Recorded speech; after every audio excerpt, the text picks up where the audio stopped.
अस्सलामुअलैकुम स्टूडेंट्स, कैसे हैं आप लोग सब। आई होप आप तमाम बच्चे खैरियत से होंगे और आप लोगों के जो बोर्ड एग्ज़ाम्स की जो प्रिपरेशन है वो बहुत अच्छे तरीके से चल रही होगी।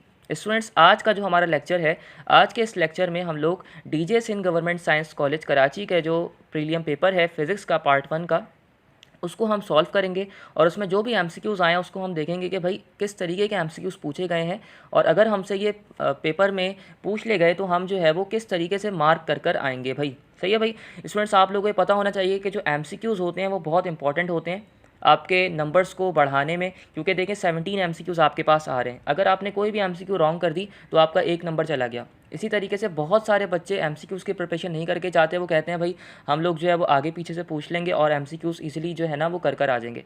ऐसा नहीं होता स्टूडेंट्स। देखें, एमसीक्यूज़ आपको बहुत अच्छे तरीके से उसकी प्रिपरेशन करनी है। जितने भी कॉलेजेस के प्रीलियम पेपर्स हैं उसको सॉल्व करें और मैक्सिमम अपनी जो है ना अपने मार्क्स लाने की कोशिश करें। सही है भाई। एमसीक्यूज़ वाले पार्ट में तो हम जो है इसको आज सॉल्व कर लेंगे तो स्टूडेंट्स आपकी प्रिपरेशन बेहतर होती जाएगी। डिफरेंट कॉलेजेस के पेपर्स भी इसके बाद हम सॉल्व करेंगे तो उसको देखते रहिएगा। अच्छा जी, डीजे साइंस कॉलेज एक one of the best college है स्टूडेंट्स। इसका जो पेपर्स होते हैं वो बहुत इंपॉर्टेंट होते हैं एग्ज़ाम पॉइंट ऑफ व्यू से, क्योंकि यहाँ के जो टीचर्स हैं, यहाँ की जो फैकल्टी है फ़िज़िक्स की, वो बहुत सीनियर्स हैं यहाँ पे टीचर्स जितने भी। तो यहाँ पे जो पेपर बनाते हैं फ़िज़िक्स का वो बहुत बेहतर बनाते हैं और इसका जो डिफ़िकल्टी लेवल होता है वो भी दूसरे कॉलेजेस के मुकाबले में थोड़ा हाई होता है। इसीलिए मैंने डीजे साइंस कॉलेज के पेपर को पहले सॉल्व करवाया। सही है भाई। तो इसके एमसीक्यूज़ को हम देख लेते हैं पहले जी भाई। अब हम एमसीक्यूज़ को सॉल्व करना स्टार्ट करते हैं। Okay so students, MCQ number 1 है डिपेंडेंट वेरिएबल इस। तो स्टूडेंट्स ये याद रखें, जो हमारे पास डिपेंडेंट वेरिएबल्स होते हैं वो क्या होते हैं भाई, इफ़ेक्ट होते हैं, और जो हमारे पास इंडिपेंडेंट वेरिएबल्स होते हैं ये कॉस होते हैं। सही है, ये आपकी टेक्स्ट बुक में भी लिखा हुआ है, इसको अच्छी तरीके से रिमेंबर रखें। मैंने यहाँ पे आप लोगों के साथ इसीलिए शेयर भी कर दिया है। जो हमारे पास डिपेंडेंट वेरिएबल्स होते हैं वो इफ़ेक्ट होते हैं और जो इंडिपेंडेंट वेरिएबल्स होते हैं वो कॉस होते हैं। तो इसका आंसर क्या होगा भाई, ऑप्शन नंबर बी हो जाएगा। Which of the following is the supplementary unit. तो स्टूडेंट्स यहाँ पे आपसे कह रहे हैं कि भाई इनमें से बताइए आपके पास सप्लीमेंट्री यूनिट कौन सा है। तो भाई देखें, हमने पढ़ा था जो हमारे पास दो सप्लीमेंट्री यूनिट होते हैं वो होते हैं रेडियन और एक और दूसरा कौन सा होता है भाई, सी रेडियन। तो यहाँ पे आपको सी रेडियन गिवन है तो आप सी रेडियन पे मार्क कर देंगे। सही है भाई, सी रेडियन पे मार्क कर आ जाएंगे। अगर आपको रेडियन दिया जाता तो फिर आप रेडियन मार्क करके आते। अच्छा, ये भी याद रखें, जो हमारे पास टी रेडियन होता है वो सॉलिड एंगल का यूनिट होता है और जो हमारे पास रेडियन होता है वो प्लेन एंगल का यूनिट होता है। सही है भाई। सॉलिड एंगल क्या होता है, 3 डायमेंशनल होता है, 3D 3 डायमेंशनल। और बाकी अगर हम ऑप्शंस को देखें भाई, तो बाकी ऑप्शंस में हमारे पास किलोग्राम, सेकंड्स और कैंडला है। तो भाई ये कौन से यूनिट्स हैं, ये हमारे पास 7 बेसिक यूनिट्स हैं। अच्छा जी स्टूडेंट्स, मैं आपको एक एमसीक्यू से बहुत सारे एमसीक्यूज़ क्यों बता रहा हूँ, क्योंकि जब हम ई कैट पढ़ते हैं, क्योंकि मैं और बेसिकली मैं आप बच्चों को ई कैट पढ़ाता हूँ, ई कैट और एमडी कैट। आई होप कि आप अगर इंशाल्लाह जो है आप फर्स्ट ईयर करेंगे, सेकंड ईयर में आएंगे तो आप पढ़ रहे होंगे हमसे, तो फिर जो है आपको और अच्छी तरीके से पता चलेगा।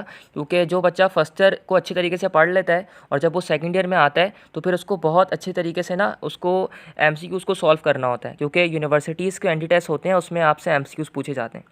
तो इसको अच्छे तरीके से समझेगा जो मैं आपको बता रहा हूँ। सही है।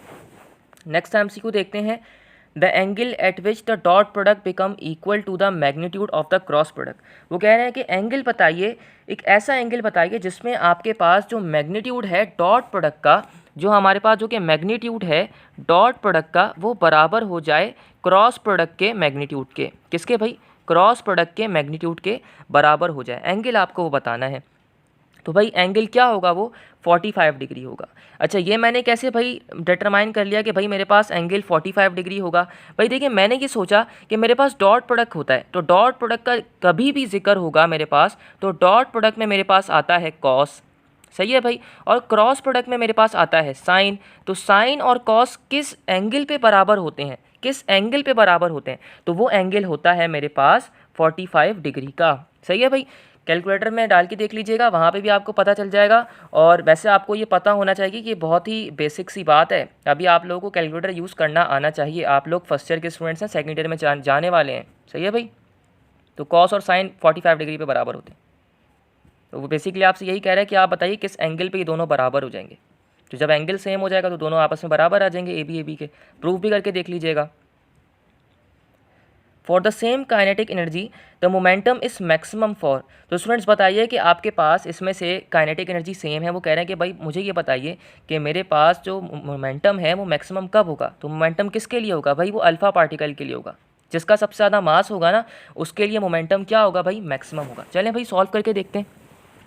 वैसे आपको ये याद होना चाहिए, शॉर्ट ट्रिक याद रख लें, जिसका मास सबसे ज़्यादा होगा ना उसकी जो काइनेटिक उसका जो मोमेंटम होगा वो सबसे ज़्यादा होगा। भाई देखिए हमने काइनेटिक एनर्जी का एक रिलेशन पढ़ा था, काइनेटिक एनर्जी का एक रिलेशन पढ़ा था मोमेंटम से।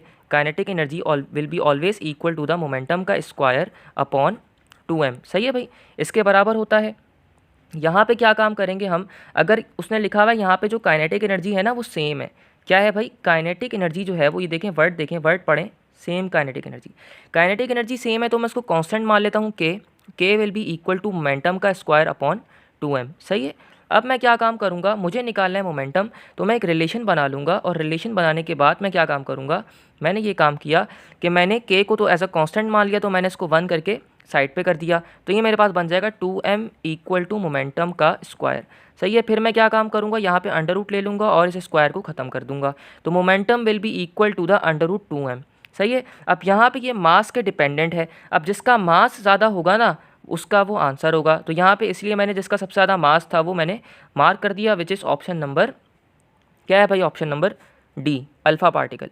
सही है। आई होप आपको समझ आ गया होगा। याद रख लें जिसका मास सबसे ज़्यादा होगा उसका मोमेंटम जो है वो ज़्यादा हो जाएगा, मैक्सिमम हो जाएगा, क्योंकि आपको उसने कंडीशन दी है कि जो काइनेटिक एनर्जी है ना वो सेम रहेगी। सही है। नेक्स्ट एमसीक्यू देखते हैं भाई। तो नेक्स्ट एमसीक्यू है the rotational inertia of a wheel about its axis does not depends on. तो भाई डायमीटर पे तो डिपेंड करता है, सही है, मास पे भी डिपेंड करता है, डिस्ट्रीब्यूशन ऑफ मास पे भी करेगा ऑब्वियसली, तो स्पीड ऑफ रोटेशन पे नहीं डिपेंड करेगा, तो इसका आंसर हो जाएगा ऑप्शन नंबर डी। सही है भाई। कोई स्टूडेंट कोई भी प्रॉब्लम हो कमेंट कर दीजिएगा और अपने कॉलेज का जो नाम है वो कमेंट में लिख दीजिएगा, ताकि फिर हम उस कॉलेज के जो प्रीलियम पेपर है उसको सॉल्व करवा दें। सही है भाई। तो 1 रेडियन इज़ अबाउट टू, तो बहुत आसान, 57 डिग्री 57.3 डिग्री होता है गेस समथिंग। नेक्स्ट एमसीक्यू देखते हैं भाई। नेक्स्ट एमसीक्यू है work done by the centripetal force is always. तो स्टूडेंट्स याद रखिए जो हमारे पास सेंट्रीपिटल फोर्स से जो वर्क ऑब्टेन होता है वो हमेशा 0 होता है। Option number C is the correct answer. The pressure at which bottom of a pond does not depends upon. तो स्टूडेंट्स यहाँ पे ना वो आपसे कह रहे हैं कि जो हमारे पास की जो पॉन्ड है ना इसका मतलब है पूल। सही है भाई, इसका मतलब है पूल, क्या है भाई, पूल है। सही है भाई। तो वो कह रहा है the pressure at the bottom of a pond does not depends upon. तो भाई इसका आंसर ज़रा ना मैं आपको अच्छी तरीके से समझाता हूँ। देखें भाई प्रेशर जो होता है ना हमारे पास, प्रेशर हमने पढ़ा था, प्रेशर बराबर होता है रॉ जी एच के। किसके बराबर होता है, रॉ जी एच के। सही है भाई, रॉ जी एच के बराबर होता है। अगर हम इस फॉर्मूले में देखें तो हमारे पास प्रेशर किन किन चीज़ों के डिपेंडेंट है, प्रेशर के डिपेंडेंट है, सॉरी प्रेशर किसके डिपेंडेंट है, डेंसिटी के है, जो हमारे पास ग्रेविटी के है, और डेप्थ के है या हाइट के है। सही है भाई। तो यहाँ पे आपको क्या सरफेस नज़र आ रहा है, सरफेस एरिया नहीं नज़र आ रहा ना, तो हम क्या मार्क करेंगे, ऑप्शन नंबर सी भाई, क्योंकि यहाँ पे वो कह रहा है does not depends on, depend नहीं पूछ रहा, वो कह रहा है does not depends on. Density पे तो डिपेंड कर रहा है, डेप्थ पे भी डिपेंड कर रहा है। सही है भाई, इन दोनों पे डिपेंड कर रहा है, किस पे नहीं डिपेंड कर रहा, सरफेस एरिया पे डिपेंड नहीं कर रहा। तो ऑप्शन नंबर सी इसका हो जाएगा करेक्ट आंसर। सही है भाई। A sky diver falls through the air at terminal velocity, the force of air resistance on him is. अच्छा जी, तो वो कह रहा है यहाँ पे आपको एक वर्ड उसने लिख के दिया टर्मिनल वेलोसिटी का। भाई क्या लिख के दिया, टर्मिनल वेलोसिटी का। ये वर्ड बड़ा इंपॉर्टेंट है स्टूडेंट्स, हमें ये पढ़ा है। टर्मिनल वेलोसिटी एक ऐसी वेलोसिटी होती है किसी भी फ्लूइड की, एक ऐसी वेलोसिटी किसी भी ऑब्जेक्ट की, ऐसी वेलोसिटी अगर वो फ्लूइड में फ्लो कर रहा है, क्योंकि बेसिकली एयर एक फ्लूइड है। सही है भाई, एयर क्या है, एक फ्लूइड है। आपने फ्लूइड डायनेमिक्स में पढ़ा होगा, ये फ्लूइड स्टैटिक्स और फ्लूइड डायनेमिक्स जो आपने पढ़ा है उसमें पढ़ा होगा, आपके जो चैप्टर हैं जो आगे के फर्स्ट ईयर के। तो याद रखें हमारे पास कोई भी ऑब्जेक्ट अगर किसी भी फ्लूइड में फ्लो कर रहा है और उस टाइम पे उसकी जो मैक्सिमम वेलोसिटी है वो टर्मिनल वेलोसिटी होती है, और वो उस टाइम पे वेलोसिटी होती है जिसमें कोई भी जो सम होता है ना नेट एक्सटर्नल फोर्स का, वो 0 होता है। जो नेक्स्ट एक्सटर्नल फोर्स होती हैं वो कैंसिल आउट हो जाती हैं। सही है भाई। तो उस टाइम पे हमारे पास टर्मिनल वेलोसिटी आ जाती है, और यहाँ पे जो फोर्स है एयर रेजिस्टेंस के, जब ये काम होगा टर्मिनल वेलोसिटी का, तो फोर्स किसके बराबर होगी भाई, half of its weight, equal to its weight, twice of its weight, thrice of his weight. तो भाई सीधा सीधा आंसर है, जब नेट एक्सटर्नल फोर्सेस ही नहीं है तो इक्वल टू इट्स वेट हो जाएगा, या हिस वेट। सही है भाई, इक्वल टू हिस वेट हो जाएगा इसका answer. The negative gradient of potential is, तो negative gradient of potential electric field intensity को हम कहते हैं, हमने पढ़ा है जो हमारे पास इलेक्ट्रिक फील्ड इंटेंसिटी होती है वो किसके बराबर होती है भाई, इलेक्ट्रिक फील्ड इंटेंसिटी हमने पढ़ा था, electric field intensity will be always equal to the negative gradient of potential difference. तो ऑप्शन नंबर सी इसका करेक्ट आंसर हो जाएगा। सही है भाई, ग्रेडियंट को हम स्लोप भी कहते हैं। सही है स्टूडेंट्स, जो मेडिकल वाले हैं उनको नहीं पता होगा, जो कि इंजीनियरिंग वाले हैं, जो कि मैथमेटिक्स वाले हैं उनको पता होगा, और कंप्यूटर साइंस वालों को। The capacitance C is charge through a resistor R, the time constant of charging the circuit is, तो स्टूडेंट्स टाइम कांस्टेंट किसे कहते हैं हम, टॉ को कहते हैं, तो ये आर सी के बराबर होता है, tau will be always equal to R C. सही है भाई, तो आर सी के बराबर होता है जो हमारे पास टाइम कांस्टेंट होता है कैपेसिटर का। इसके न्यूमेरिकल्स लाजमी करेगा, बहुत अच्छे तरीके से न्यूमेरिकल्स आपको दिए गए हैं। एक और कॉलेज है सेंट लॉरेंस, उसके भी अच्छे तरीके से आप लोग कर लीजिएगा। सही है भाई, नेक्स्ट एमसीक्यू पे मूव कर जाते हैं अब हम।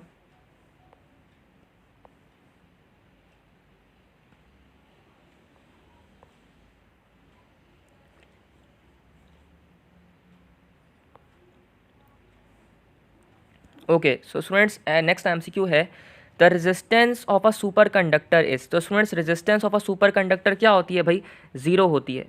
Okay, resistance of a superconductor हमारे पास ज़ीरो होती है। सही है, और बेसिकली हम अगर ऑब्जर्व भी करें तो हमारे पास अगर रेजिस्टेंस उसकी हमने ऑब्जर्व किया होगा, हमारे पास कोई भी सुपर कंडक्टर है तो उसकी रेजिस्टेंस ज़ीरो होगी, तो अगर हम उसको बैटरी से अनप्लग भी कर देना तो हमें करंट लगता है, क्योंकि उसमें से करंट फ्लो करेगा, रेजिस्टेंस तो है नहीं। रेजिस्टेंस हम कैसे कहते हैं, रेजिस्टेंस हम कहते हैं रुकावट को, तो रेजिस्टेंस सुपर कंडक्टर की ज़ीरो होती है।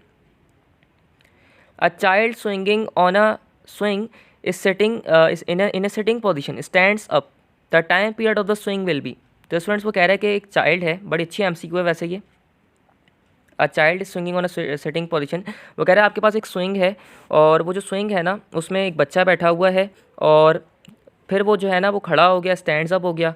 आप बताइए कि टाइम पीरियड पे क्या इफेक्ट पड़ेगा। तो हम इस स्विंग को जो है ना एज अ सिंपल, जो SHM सिंपल हार्मोनिक मोशन पढ़ा था उसमें हमने टाइम पीरियड को देखा था, तो time period of a bob किसके बराबर होता था, पेंडुलम के time period is equal to 2π√L/g के, इसके बराबर होता था। तो यहाँ पे जो चाइल्ड है हम इसको मास मान लेते हैं या बॉब मान लेते हैं। सही है भाई, जो हमने सिंपल पेंडुलम वाले केस में कंसीडर किया था।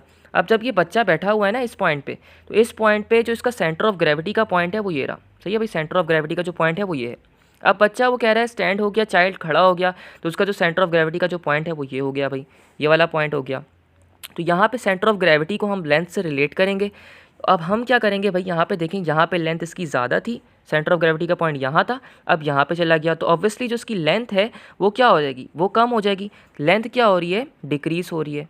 सही है भाई, तो हमें पता है T will be directly proportional to √L। अगर हम इस फार्मूले के देखें, अब फार्मूला 2π√L/g, तो यहाँ पे कोई चीज़ अगर देखें डायरेक्ट का रिलेशन है, कोई चीज़ बढ़ेगी तो दूसरी चीज़ भी बढ़ेगी। यहाँ पे क्या हो रहा है, यहाँ पे कम हो रहा है, लेंथ कम हो रही है, तो यहाँ पे जब लेंथ कम हो जाएगी तो हमारे पास टाइम पीरियड भी क्या हो जाएगा, कम हो जाएगा। देखें ना भाई, यहाँ पे जो नई लेंथ है, ये वाली जो लेंथ है, ये वाली जो लेंथ है हमारे पास, ये क्या हो रही है, L', अगर मैं इसका नाम दे दूँ तो ये लेस देन है ओरिजिनल लेंथ के। सही है भाई, इस तरीके से भी हम इसको कह सकते हैं। तो उसका आंसर क्या हो जाएगा, बहुत ही अच्छी MCQ पूछी गई है कॉन्सेप्चुअल पेपर में, ये इसका आंसर हो जाएगा ऑप्शन नंबर डिक्रीज हो जाएगा, ऑप्शन नंबर बी जाएगा इसका। नेक्स्ट MCQ देखते हैं, the speed of sound at STP is 332 metre per second. Okay, if the pressure become double at the same temperature the speed of sound become. तो एक बच्चा है जो कि तैयारी करके नहीं गया, वो उस MCQ को सॉल्व करने बैठ जाएगा, या किसी ने तैयारी की है लेकिन कॉन्सेप्चुअली नहीं पढ़ा, या उसने कॉलेजेस के प्रीलिम पेपर्स वगैरह को सॉल्व नहीं करा, तो वो उसको सॉल्व करने बैठ जाएगा। लेकिन कोई स्मार्ट बच्चा होगा जिसने मुझसे पढ़ा हुआ है और जिसने जो है यहाँ से देख लिया MCQ, तो वो ईजिली मार्क कर आएगा ऑप्शन नंबर सी पे। सही है भाई, क्यों, क्योंकि हमें ये पता है जो हमारे पास स्पीड ऑफ साउंड होती है वो इंडिपेंडेंट होती है प्रेशर के। तो भाई आप प्रेशर को कितना भी बढ़ा दीजिए, स्पीड ऑफ साउंड पे इफेक्ट नहीं पड़ेगा। सही है, if the wavelength of an electromagnetic wave is about the diameter of a cricket ball, so that what will be the type of what type of radiation is it, तो भाई radiation के बारे में पूछना है, कौन सी रेडिएशन होगी अगर आपके पास जो वेवलेंथ है इलेक्ट्रोमैग्नेटिक वेव की बराबर है diameter of a cricket ball के, तो भाई बताइए कितनी होगी। तो स्टूडेंट्स इसके लिए मैंने आप लोगों के साथ एक टेबल शेयर किया है, उसको देखते हैं। क्योंकि जब हम ई-कैट जब बच्चों को पढ़ा रहे होते हैं ना, उसमें तो स्टूडेंट्स ऐसे एमसीक्यूज आते हैं, डीजे के पेपर में बहुत अच्छे एमसीक्यूज आपसे पूछे गए हैं। ऐसे एमसीक्यूज मैंने आपको स्टार्टिंग में ही बता दी थी कि किसी दूसरे कॉलेज में नहीं पूछे गए होंगे, बहुत अच्छे एमसीक्यूज पूछे गए हैं। तो भाई देखें, इलेक्ट्रोमैग्नेटिक स्पेक्ट्रम होता है हमारे पास, और इसमें जो है ना हम लोग इसको याद करने की एक शॉर्ट ट्रिक बनाते हैं। यहाँ पे मैं आपको एक एमसीक्यू से बहुत सारे एमसीक्यू सिखा दूंगा। सही है भाई स्टूडेंट्स। तो पहले तो याद रख लें कि अगर हमें जो हमारे पास इलेक्ट्रोमैग्नेटिक स्पेक्ट्रम होता है उसमें जो हमारे पास वेव्स होती हैं इलेक्ट्रोमैग्नेटिक वेव्स, उसको याद रखने का तरीका क्या है। सही है भाई। आपको वेवलेंथ पूछ ली जाए भाई किसकी वेवलेंथ ज़्यादा है किसकी कम है, और किसकी फ्रीक्वेंसी ज़्यादा है किसकी एनर्जी ज़्यादा है, किस तरीके किस पैटर्न पे हम याद रखेंगे। स्टूडेंट्स बहुत मुश्किल काम होता है याद रखना ये। तो भाई किस तरीके से याद रखेंगे, चलें भाई देखते हैं। स्टूडेंट्स एक की टर्म याद रखें, राहुल मदर, राहुल, ये हम ई-कैट में पढ़ रहे होते हैं, Rahul mother is visiting uncle Xavier garden. सही है भाई। ये मैं क्यों बता रहा हूँ, ये निमोनिक्स होती हैं, अंकल एक्जेवियर गार्डन। सही है भाई। इस तरीके से हमने इसको याद रख लिया, Rahul mother is visiting uncle Xavier garden. सही है भाई। तो आर से क्या आ गया, रेडियो वेव्स, एम से आ गई माइक्रोवेव्स, आई से आ गई इंफ्रारेड रेस, वी से आ गई विजिबल रेस, अल्ट्रावायलेट रेस अंकल से आ गई, एक्स से आ गई हमारे पास एक्स रेस, और जी से आ गई गैमा रेस। सही है भाई। ये याद रख लें, ये याद हो जाता है आप लोगों को, Rahul mother is visiting uncle Xavier garden. सही है भाई। अच्छा, ये मैंने आपको क्यों बताया भाई स्टूडेंट्स, ये याद रखें हमारे पास जो वेव्स जो हमारे पास वेवलेंथ होती है ना, जो वेवलेंथ होती है ये वेवलेंथ होती है रेडियो वेव्स की। यहाँ से जब हम मूव करते हैं ना, जो रेडियो वेव्स होती हैं राहुल मतलब, तो यहाँ पे होती हैं हमारे पास वेवलेंथ सबसे ज़्यादा मैक्सिमम। लैम्डा जो होता है ना, लैम्डा यहाँ पे होता है मैक्सिमम, और जब हम इस पॉइंट पे जाते हैं, यहाँ पे जाते हैं, तो यहाँ पे लैम्डा क्या होता रहता है, लैम्डा छोटा होता रहता है, मिनिमम होता रहता है, शॉर्ट होता रहता है। तो देखें जो हमारे पास गैमा रेस है, जो इसका लैम्डा होगा ना, जो उसकी वेवलेंथ होगी वो क्या होगी, वो सबसे कम होगी। अगर अब आपसे एमसीक्यू पूछी जाए कि भाई बताइए एक्स रेस की वेवलेंथ ज़्यादा होती है या गैमा रेस की वेवलेंथ ज़्यादा होती है, तो स्टूडेंट्स याद रखना बहुत मुश्किल काम है, लेकिन आपने तो शॉर्ट ट्रिक याद रखी हुई है। आपने सीधा सीधा पेपर में लिखा Rahul mother is visiting uncle Xavier garden, और आपने देखा भाई एक्स रेस है, तो एक्स रेस जो है हमारे पास पहले आ रहा है गैमा रेस से, तो इसकी वेवलेंथ क्या होगी। मैंने तो ये देखा था कि मेरे पास लैम्डा मैक्स जो है वो, अगर हम लेफ़्ट टू राइट जाएंगे तो हमारे पास वेवलेंथ जो है वो कम होती रहती है, तो गैमा तो बाद में आ रहा है, इसका मतलब सबसे जो कम वेवलेंथ है वो इसी की होगी, इसका मतलब एक्स रेस की वेवलेंथ जो है वो गैमा रेस से ज़्यादा होगी। इसी तरह स्टूडेंट्स ये भी याद रखें, हमारे पास जो फ्रीक्वेंसी का और एनर्जी का जो रिलेशन होता है ना, यहाँ पे जो हमारे पास जो कि फ्रीक्वेंसी या एनर्जी लिख देता हूँ मैं, एनर्जी जो होती है हमारे पास, एनर्जी इस पॉइंट पे क्या होती है हमारे पास, लेफ़्ट पे होती है सबसे मिनिमम मतलब लो, और जो हमारे पास लेफ़्ट टू राइट जब हम मूव करते हैं तो यहाँ पे जो हमारे पास एनर्जी होती है ना, यहाँ पे हमारे पास एनर्जी क्या हो जाती है, मैक्सिमम हो जाती है। क्या हो जाती है, मैक्सिमम हो जाती है, सबसे ज़्यादा हो जाती है। एनर्जी भी कह सकते हैं और फ्रीक्वेंसी भी कह सकते हैं। सही है भाई, हाई फ्रीक्वेंसी हो जाती है। तो इस तरीके से इसको आप याद रखिएगा। अच्छा, बताने का मकसद क्या है, एमसीक्यू क्या थी भाई, हमारे पास डायमीटर ऑफ अ बॉल वाली थी। ये तो हमने एक एमसीक्यू सीख ली। अब डायमीटर ऑफ अ बॉल पूछा गया था ना, एमसीक्यू को देखें भाई। एमसीक्यू ये है आपके पास, एमसीक्यू ये रही, if the wavelength of an electromagnetic wave is about to the diameter of a cricket ball, so that what will be the type of radiation। तो रेडिएशन आपको बतानी है। तो भाई हमें ये याद रखना है स्टूडेंट्स, जो हमारे पास डायमीटर ऑफ अ बॉल होता है ना, डायमीटर क्रिकेट बॉल का होता है, वो कितना होता है, वो हमारे पास होता है 0.2 मीटर, 0.22 मीटर होती है इसका डायमीटर होता है। ये याद रखें, ये वैल्यू होती है 0.22 मीटर होती है। तो भाई देखें 0.22 मीटर के जाने के लिए आपको, अगर आप वेवलेंथ्स में देखें, वेवलेंथ इस स्पेक्ट्रम में देखें, तो इस स्पेक्ट्रम में आपके पास जो कि वेवलेंथ्स गिवन है, तो कौन सा ऑप्शन होगा इसमें, माइक्रोवेव्स का रीजन होगा ना। देखें एक्सपोनेंट -1 से लेके एक्सपोनेंट -3 का रीजन है ये, तो ये माइक्रोवेव्स वाला रीजन है।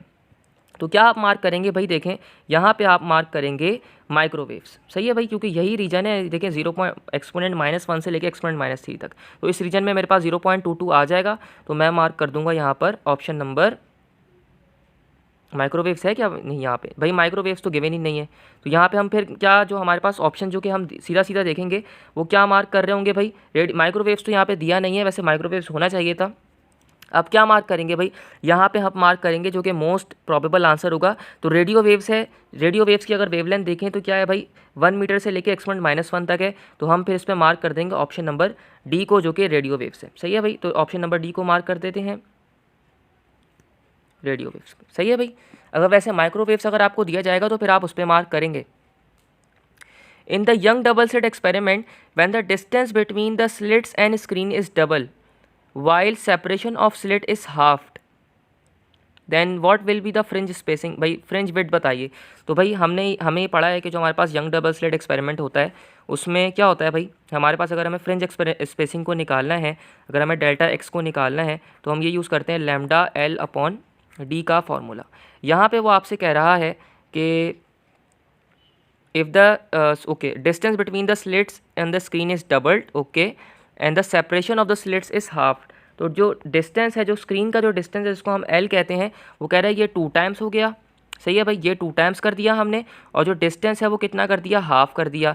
सही है भाई, हाफ कर दिया हमने। अब क्या करेंगे भाई काम, ये 2 यहाँ नीचे डिवाइड हो रहा है, ऊपर जाके जब ये मल्टीप्लाई होगा तो वो इसे क्या कर देगा भाई, 4 कर देगा। तो ये मेरे पास बन जाएगा delta X will be equal to 4 lambda L, इसको मैं ज़रा लिख देता हूँ, लैम्डा एल अपॉन डी। सही है भाई, तो ये कितने टाइम्स बन रहा है, कितने टाइम्स का फैक्टर बन रहा है, 4 टाइम्स का। तो यहाँ पे हो जाएगा ऑप्शन नंबर ए। सही है भाई, क्वाड्र। The process of superimposing single frequency on the carrier wave is known as, भाई क्या होता है, मॉड्यूलेशन होता है। बहुत ही आसान सा ऑप्शन है। सही है भाई, ये एमसीक्यू थी स्टूडेंट्स।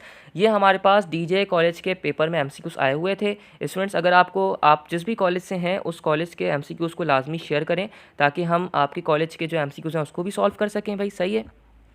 अच्छा, बेसिकली जो है इनफाइनाइट स्टडी जो हमारा जो कि ऑनलाइन एजुकेशन सिस्टम है, इसमें हम लोग E CAT M D CAT के स्टूडेंट्स की प्रिपरेशन कराते हैं। लेकिन मेरे जो स्टूडेंट्स फर्स्ट ईयर के हैं, मैंने कहा भाई उन लोगों के साथ भी शेयर कर देता हूं, क्योंकि आप लोगों के पेपर जो हैं वो बहुत करीब हैं, स्टार्ट होने वाले हैं। तो आप लोग अच्छे से प्रिपरेशन करें और अच्छे मार्क्स गेट करें। सही है भाई स्टूडेंट्स, आज के लिए इतना ही। अल्लाह हाफिज़, दुआओं में याद रखेगा, और अपना कॉलेज का जो पेपर है अगर आप चाहते हैं तो वो ज़रूर शेयर करेगा। अल्लाह हाफिज़।